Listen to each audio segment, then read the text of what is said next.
Dios les bendiga, hermanos y amigos. Gracias a Dios por esta nueva oportunidad. Es un gusto el poder saludarles en esta mañana a través de este medio en nuestro programa devocional Palabras para una vida abundante. En el primer libro de Samuel quiero que vayamos allí y me acompañen en sus Biblias. En el capítulo 15 vamos a leer los versos 13 al 22 y leo a favor de ustedes. Dice este texto: Vino pues Samuel a Saúl, y Saúl le dijo: Bendito seas tú de Jehová, yo he cumplido la palabra de Jehová. Samuel entonces dijo: Pues qué balido de ovejas y bramido de vacas es este que yo oigo con mis oídos. Y Saúl respondió: De Amalec los han traído, porque el pueblo perdonó lo mejor de las ovejas y de las vacas, para sacrificarlas a Jehová tu Dios, pero lo demás lo destruimos. Entonces dijo Samuel a Saúl: Déjame declararte lo que Jehová me ha dicho esta noche. Y él le respondió: Di. Y dijo Samuel: Aunque eras pequeño en tus propios ojos, ¿no has sido hecho jefe de las tribus de Israel, y Jehová te ha ungido por rey sobre Israel? Y Jehová te envió en misión y dijo: Ve, destruye a los pecadores de Amalec y hazles guerra hasta que los acabes. ¿Por qué, pues, no has oído la voz de Jehová, sino que vuelto al botín has hecho lo malo ante los ojos de Jehová? Y Saúl respondió a Samuel: Antes bien, he obedecido la voz de Jehová, y fui a la misión que Jehová me envió, y he traído a Agag, rey de Amalec, y he destruido a los amalecitas. Mas el pueblo tomó del botín ovejas y vacas, las primicias del anatema, para ofrecer sacrificios a Jehová tu Dios en Gilgal. Y Samuel dijo: ¿Se complace Jehová tanto en los holocaustos y víctimas como en que se obedezca a las palabras de Jehová? Ciertamente el obedecer es mejor que los sacrificios, y el prestar atención que la grosura de los carneros.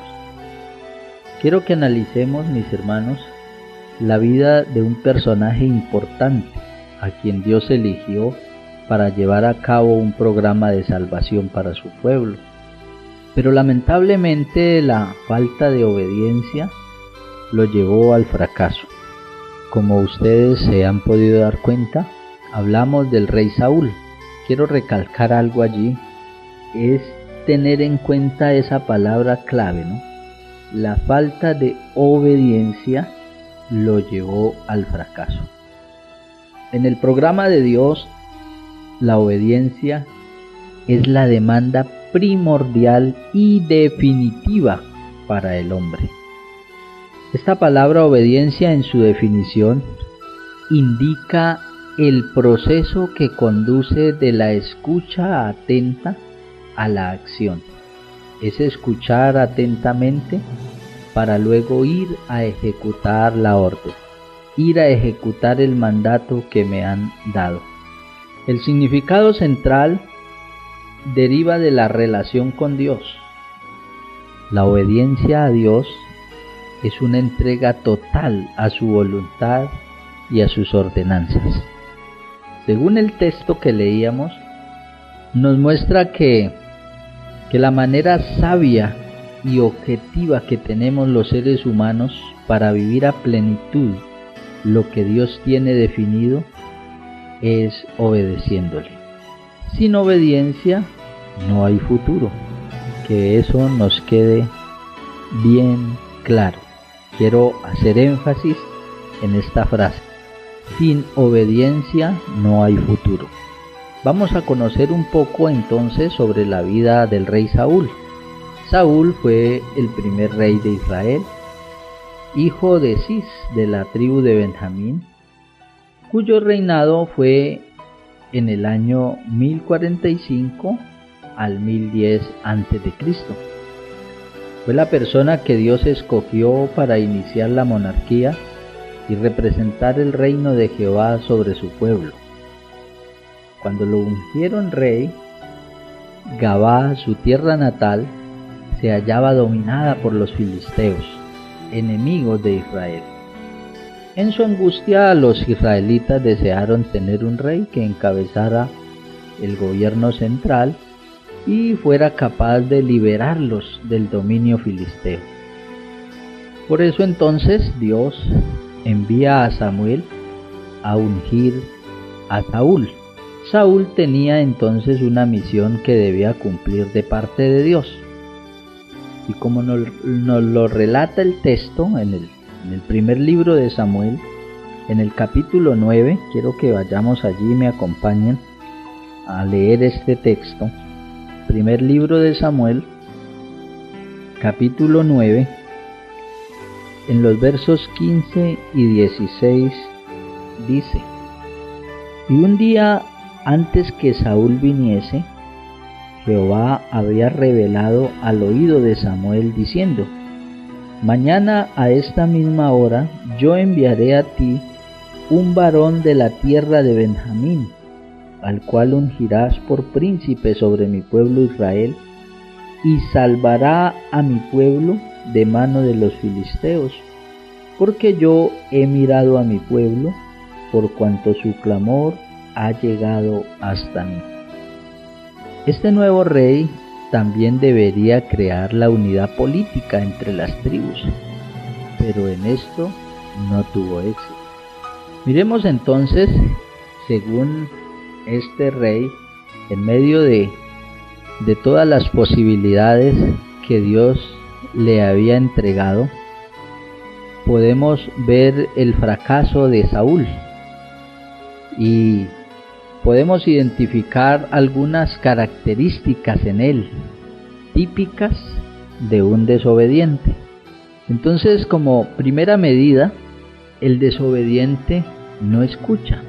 Y eso es lo que nos deja ver el texto allí en la porción que leíamos al iniciar.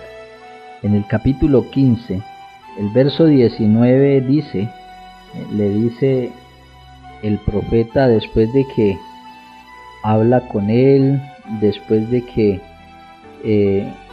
Saúl le dice que él había hecho lo que lo habían mandado, pero a su manera. Entonces Samuel le dice a Saúl: ¿por qué pues no has oído la voz de Jehová, sino que vuelto al botín has hecho lo malo ante los ojos de Jehová? Le dice: no has oído la voz de Jehová, una característica de el desobediente. El desobediente tiende a considerarse muy hábil, astuto, y se cree correcto para sí mismo. Dice el verso 13: vino pues Samuel a Saúl, y Saúl le dijo: bendito seas tú de Jehová, yo he cumplido la palabra de Jehová. Mire cómo él se cree correcto, se cree que había hecho lo que lo habían mandado y no analiza de fondo el problema, ¿no? Dice el verso 14: Samuel entonces dijo: pues qué balido de ovejas y bramido de vacas es este que yo oigo con mis oídos. Entonces mire que allí vemos esa otra característica. Él se cree correcto, se cree que había hecho las cosas bien, muy hábil, ¿cierto? Otra característica: el desobediente se cree autosuficiente, que es capaz de hacer las cosas a su manera, que no necesita nada. Y el desobediente no reconoce su error. Grave, ¿no? Grave esa parte, porque si algo delante de Dios tiene mucho sentido es reconocer mis propios errores. Pero el desobediente no reconoce su error. Mire lo que sigue diciendo el verso 15. Y Saúl respondió: de Amalec los han traído. Cuando Saúl le dice, bueno, y ese balido de ovejas y ese bramido de vacas que él oye, ¿qué es, no? Y Saúl respondió: de Amalec los han traído, porque el pueblo perdonó lo mejor de las ovejas y de las vacas para sacrificarlas a Jehová tu Dios, pero lo demás lo destruimos. Entonces mire que el hombre dice: de Amalec los han traído, o sea, él no se involucra, él se hace a un lado, ¿no? Como se dice, se está lavando las manos. Y verso 16 dice: entonces dijo Samuel a Saúl: déjame declararte lo que Jehová me ha dicho esta noche. Y él respondió: di. Y dijo Samuel: aunque eras pequeño en tus propios ojos, no has sido hecho jefe de las tribus de Israel, y Jehová te ha ungido por rey sobre Israel. ¿Qué le está queriendo decir Samuel? Le está diciendo, bueno, ¿y quién era la autoridad? Si él dice que de Amalec los han traído, entonces Samuel le dice, ¿y quién era la autoridad? ¿Quién era el rey? ¿Quién era el que daba las órdenes? Entonces dice el verso 18: y Jehová te envió en misión y dijo: ve, destruye a los pecadores de Amalec y hazles guerra hasta que los acabes. Y de antemano le había dicho que destruyera todo lo que encontrara allí, todo. Entonces mire que la desobediencia lo lleva a la irresponsabilidad e impide el asumir compromiso. Y dice el verso 19: ¿por qué pues no has oído la voz de Jehová, lo que leíamos ahora, sino que vuelto al botín has hecho lo malo ante los ojos de Jehová?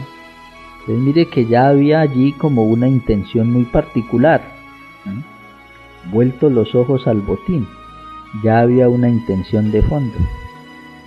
Dice el verso 20: y Saúl respondió a Samuel: antes bien he obedecido la voz de Jehová y fui a la misión que Jehová me envió, y he traído a Agag, rey de Amalec, y he destruido a los amalecitas. Y vuelve y dice: mas el pueblo tomó el botín. Mire, el pueblo, él no se involucra, mas el pueblo tomó el botín, ovejas y vacas, las primicias del anatema, para ofrecer sacrificios a Jehová tu Dios en Gilgal. Entonces, todo bajo esa excusa y ese pretexto de ofrecer sacrificios a Jehová. Él no logra como identificar que queda al desnudo, queda descubierto que había una intención de fondo, con la excusa de ofrecer sacrificios a Jehová tu Dios en Gilgal. Entonces mire que la desobediencia arruina los planes válidos y eternos en la vida. Sin obediencia a Dios no tenemos futuro.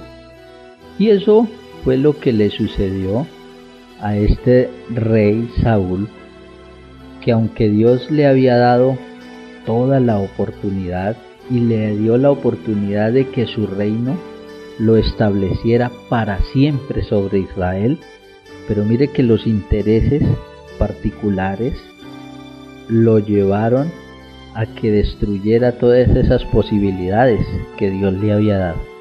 Quiero que miremos en ese mismo libro, en el capítulo 13, dice a partir del versículo 7, cuando fue a hacer guerra contra los filisteos, y dice Y algunos de los hebreos pasaron el Jordán a la tierra de Gad y de Galaad, pero Saúl permanecía aún en Gilgal, y todo el pueblo iba tras él temblando. Y él esperó 7 días conforme al plazo que Samuel había dicho. Pero Samuel no venía a Gilgal y el pueblo se le desertaba. Entonces dijo Saúl: traedme holocausto y ofrendas de paz. Y ofreció el holocausto. Y cuando él acababa de ofrecer el holocausto, he aquí Samuel que venía, y Saúl salió a recibirle para saludarle. Entonces Samuel dijo: ¿qué has hecho? Y Saúl respondió: porque vi que el pueblo se me desertaba, y que tú no venías dentro del plazo señalado, y que los filisteos estaban reunidos en Migmas. Me dije: ahora descenderán los filisteos contra mí a Gilgal, y yo no he implorado el favor de Jehová. Me esforcé pues y ofrecí holocausto. De que él justificándose, ¿no? Por no confiar, por no obedecer, por no esperar allí la orden, él estaba entonces tratando de justificarse. Entonces Samuel dijo, verso 13, Samuel dijo a Saúl: locamente has hecho, no guardaste el mandamiento de Jehová tu Dios que él te había ordenado, pues ahora Jehová hubiera confirmado tu reino sobre Israel para siempre. Y es la idea que les decía, ¿no? Cómo la desobediencia arruina los planes válidos y eternos en la vida. Y eso fue lo que hizo allí Saúl. Dice el verso 14: mas ahora tu reino no será duradero. Jehová se ha buscado un varón conforme a su corazón, al cual Jehová ha designado para que sea príncipe sobre su pueblo, por cuanto tú no has guardado lo que Jehová te mandó. Qué triste, ¿no? Quiero usar entonces este último versículo para ir concluyendo esta idea, y es el versículo 22, que es como el versículo principal de esta porción. Y dice el verso 22 del capítulo 15, vamos a leerlo nuevamente. Y Samuel dijo: se complace Jehová tanto en los holocaustos y víctimas, como en que se obedezca a las palabras de Jehová. Ciertamente el obedecer es mejor que los sacrificios, y el prestar atención que la grosura de los carneros. Nos deja ver este versículo que para Dios es más importante obedecer su palabra que cualquier esfuerzo o sacrificio que el hombre intente hacer. Hermanos y amigos, ¿cuántos han despreciado un programa de Dios por la desobediencia? Porque ha pesado más otros intereses particulares, quizá intereses codiciosos, dejando de lado el programa de Dios para sus vidas. Mis hermanos y amigos, quiero que en esta mañana reflexionemos alrededor de este tema tan importante como es el obedecer a Dios. Mire las consecuencias que trae la desobediencia. La Biblia está llena de ejemplos de hombres, grandes personajes que Dios les había dado un programa maravilloso, pero que por su desobediencia, porque pesaron más otros intereses, entonces terminaron abortando, terminaron despreciando el programa de Dios. La obediencia a Dios es el verdadero y válido culto que le podemos ofrecer. Toda práctica o comportamiento religioso que no esté soportado por la obediencia es vano. Solo a través de la obediencia se construye y se perfecciona una vida en Dios, y eso es clave. Y un mejor ejemplo alrededor de esta idea es la vida de Jesús. Y quiero que miremos ese texto en la carta a los Hebreos, en el capítulo 5. Mire lo que dice el versículo 8. Dice: y aunque era hijo, por lo que padeció, aprendió la obediencia. Y habiendo sido perfeccionado, vino a ser autor de eterna salvación. ¿Para quiénes? Para todos los que le obedecen. Mire entonces que la obediencia en nosotros siempre será un trabajo para irla perfeccionando cada día. Todo camino hacia la obediencia es para perfección. De modo, mis hermanos, que cuánto potencial Dios ha colocado en cada uno de nosotros. Cuántos programas tiene Dios para desarrollar a través de nosotros. Pero es indispensable que podamos construir la obediencia para llevar a cabo estos programas que Dios tiene para nosotros. Mis hermanos, vamos a orar a Dios. Estamos iniciando un nuevo año y debemos ser obedientes para no interferir en los propósitos que Él tiene a lo largo de este año para cada uno de nosotros. Como nos decía nuestro pastor Jorge, nuestro líder en el culto de fin de año, todo lo que Dios tiene para nosotros es extraordinario, pero depende de usted y de mí, de nuestra obediencia, para poder ser coherentes con esa voluntad de Dios, con lo que Dios quiere hacer. Padre eterno, te damos gracias en esta mañana por la conciencia que despierta en cada uno de nosotros. Nos lleva a ser conscientes de cuál desobedientes hemos sido. Hemos actuado muchas veces guiados por nuestros intereses particulares, sin tener en cuenta su programa para con nosotros. Te agradecemos por todas las posibilidades que hoy, a través de la iglesia, en tu palabra nos entregas. A través de tu Espíritu, Señor, danos el poder para ir construyendo y perfeccionando nuestra vida, que es el objetivo que tiene con cada uno de nosotros. En el nombre de Jesús, nuestro Señor, te damos gracias, Padre. Amén. Amén. Dios les bendiga, mis hermanos.